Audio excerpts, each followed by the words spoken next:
What is up, everybody? Welcome to Heads Up Play SEC preview of the Ole Miss Landsharks Or the Black Bears, or or the the don't we don't say the other one. We're not what allowed was to that say it. what was that ESPN commercial? The Emerald Akbar. I don't remember that one. Yeah, you didn't see that? It's like it's not crazy. It's just sports. Oh yeah, yeah. I But mean I we are know. here today to discuss about the Ole Miss Rebels. I'm trying to get my camera looking around so y'all can see me looking sexy. Nice, We're here to nice and talk about the beautiful face. we're here to talk about the Ole Miss Rebels. So let's get into it. There's a lot of hype about Ole Miss this year. I think this is might be the most hyped, even in the Hugh Freeze kind of era. I mean, this is the most hyped Ole Miss team I think anybody's ever been. Absolutely. There's a deep history with Ole Miss football. Obviously, going back to the days of Archie Manning, right, and his success. But overall, you've had some good teams here and there, but you haven't won an SEC championship in your entire history. Heck, you haven't even made it to Atlanta, let alone that. The best seasons that you've had, let's be real, have been the past two seasons under Lane Kiffin, and he has brought Ole Miss to real prominence. There have been some good teams, like you said, the Hugh Freeze days in 2013, 14, 15. Remember the couple years that they beat Alabama. Houston Nutt had a few good teams. I remember seeing Ole Miss, in the top 10 every now and then back in those days. But for the most part, it's been kind of lackluster, and that's due to lack of resources for recruiting. People don't want to be in Mississippi. It's a little bit poorer, and it doesn't really have the history. But you're right, absolutely. Lane Kiffin has got the train rolling there in Oxford, Mississippi, and he's been doing it because of recruiting and especially out of the transfer portal. Oh yeah, the portal has been massive this year for the Ole Miss Rebels. I mean, now they did lose, of course. Everybody knows it was massive. It really was before. I think it happened before Saban left, because of course, the biggest transfer was Caleb Downs, but before Saban left, the biggest transfer was tell me, Quinshawn Judkins. yeah, Judkins. I mean, that was by far the biggest transfer. I mean, he led the SEC in rushing yards, I believe.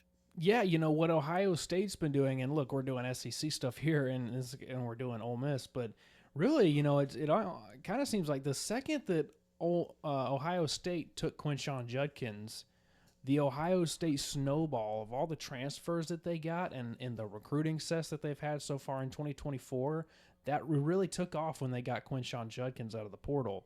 And Quinshawn Judkins had one of the best seasons for a running back in the SEC in a very long time in 2022.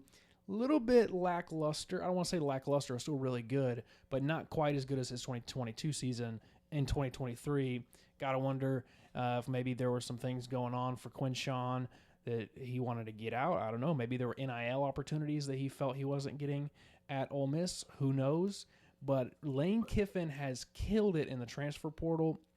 Gotten a ton of great guys, especially on defense. You and I were not huge fans of Pete Golding, the defensive coordinator, but Ole Miss fans seem to love him. I'm telling you, I mean, they landed. This is their transfer portal they got on defense. You got the number 3 player on 24/7 Sports and Walter Nolan. Defense, massive dog, first round pick, dog. You get edge rusher, Princely Humanly, man. Eman Mielen. I Yes, learned how to say that not too long ago. he was from Did you Florida. know Yes, he has an NIL deal, or maybe I believe it's an NIL deal with Could Have Been Records. Could Have Been Records. Drewski. Could Have I Been love Records. Could have been. I love it. So they land him on defense. You also get Trey Omos from Alabama. You get Chris Paul Jr., aka CP3. Chris Paul. And don't remember a guy you and I know pretty well, South Alabama Yam. cornerback Yam Banks. Safety. Dog. He's safety. Safety. Yeah. Safety. Yeah.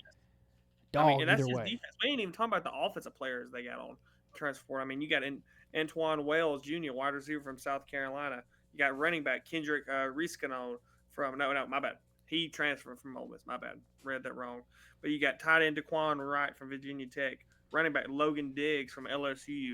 Got an interior offensive lineman Nate Calipo from Washington, and then you got running back also Rashad Almos from Maryland. I mean, you got some transfers from Ole Miss. Yeah, he's really built the entire. I don't want to say the entire program because he is building.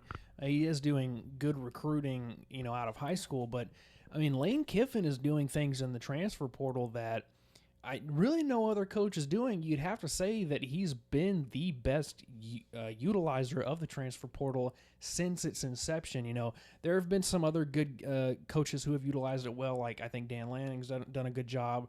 Ryan Day's done good.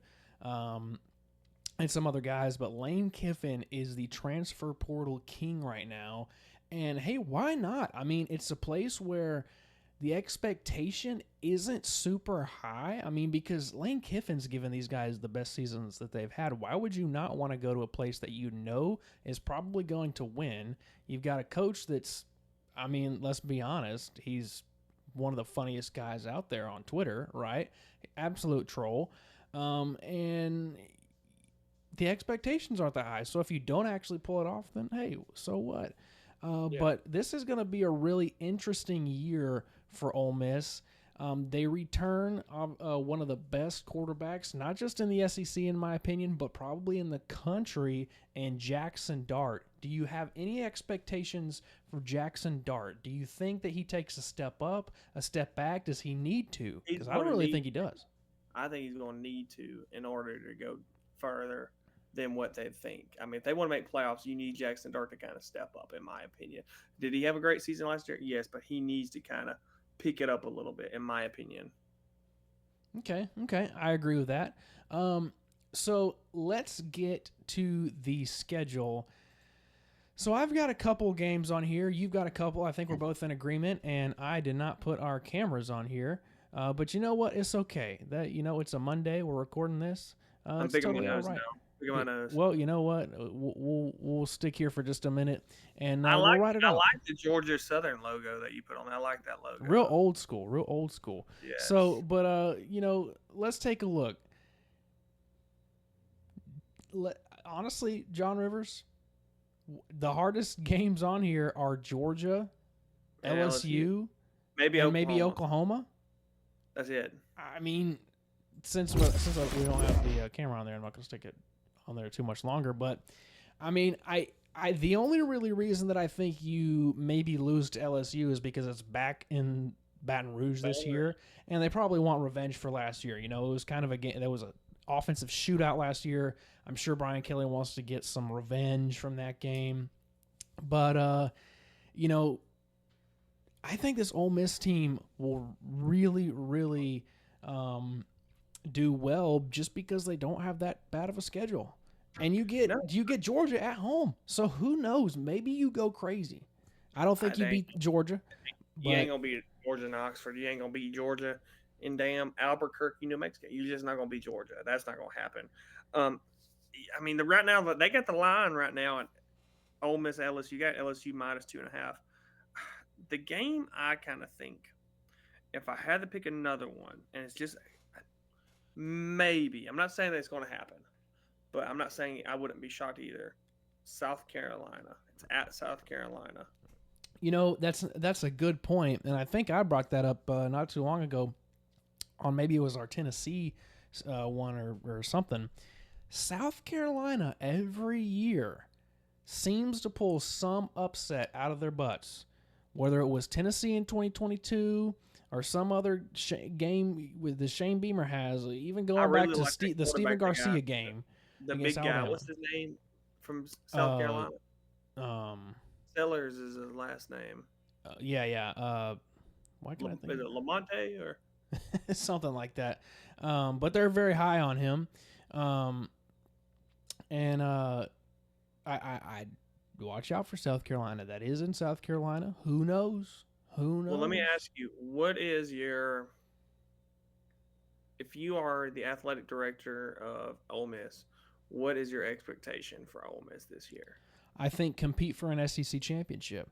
I think you absolutely can do that, and that should be your expectation going forward this year, just due to the schedule that you have, the team that you have, and the culture that you've set in place. I think if you can't go 9-3 at least with this schedule, you're failing. But I think the expectation should be compete for an SEC championship and make the playoffs. I agree. I think playoff. What if they don't make the SEC championship? What seed will they be in the playoffs? You think? So, well, the winner. Well, okay. So the winner of the SEC championship will get Automatic. the automatic bid. So there'll be 1, 2, 3, or 4.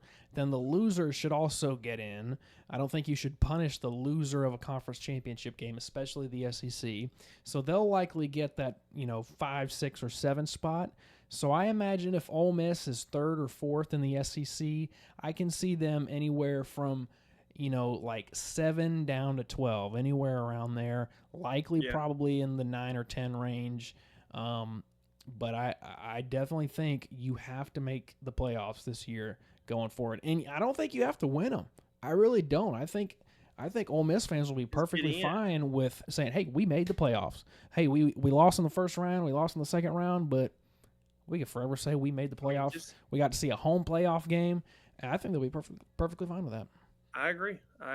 They just need to get in because I do think they can make some moves. They just need to get in the thing. But well, guys, I think that's it. I think that does it for our Ole Miss preview. Let us know when you watch Ole Miss. Are you going, I'm watching the Rebels, the Landsharks, or the Black Bears? Or maybe you call them something else. Maybe you call them the Giraffes. I don't know. At this point, comments. Who do you think is the greatest Ole Miss player of all time? Is it really Eli Manning or is it Bo Wallace? Who do you think is the greatest Ole Miss player of all time? I'm going Michael Orr. He hates that. He hates them Tuies. I'm gonna go Marshall Henderson. I'm probably gonna go Archie. I'm gonna go Archie on that one. I'm gonna go. Give me the greatest Ole Miss player of all time. I'm channeling my inner Ole Miss fan. Give me, what were those two twins' names that they thought they were gonna beat? Oh, I forgot about them. You know who also you could throw in there? Robert Kimdichie. I wanted him so bad at Alabama. That's the twin, the Kadichis. Yeah, the Kimdichie twin. Robert was the big one, and then his brother. Yes. But guys, that does it for the Ole Miss preview on Heads Up Play. Be sure to like, subscribe, let us know how we're doing down in the comments. Like, you guys obviously seem to think that we just don't know ball. However, I was the one that called the Georgia Tech loss against Clemson. So who knows ball?